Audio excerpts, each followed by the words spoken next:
cakap wall tu semua kami tahu, tapi masalahnya kami tak tahu macam mana nak connectkan.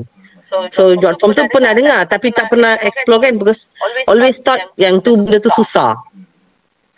Tak pernah buat, ingatkan susah kan. Bila hari ni dah dengar tu rasanya linking tu bagus ya.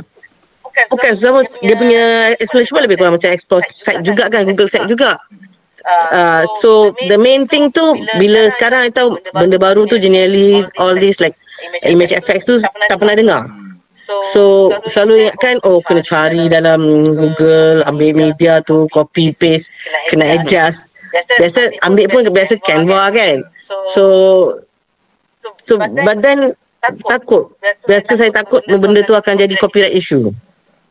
Sebab benda tu adalah kemahiran ataupun kalau zaman sekarang ni dia adalah satu skill yang mahal. Sebab setiap orang tu dia kalau dia pro lain caranya, result dia berbeza. Yes. Ini saya nampak bila benda yang sama saya guna translation yang tuan bagi.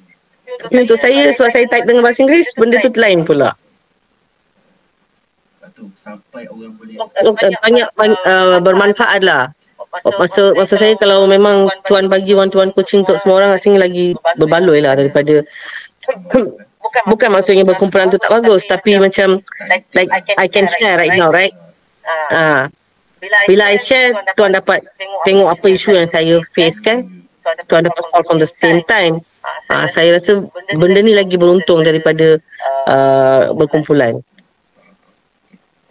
Thanks a lot tuan.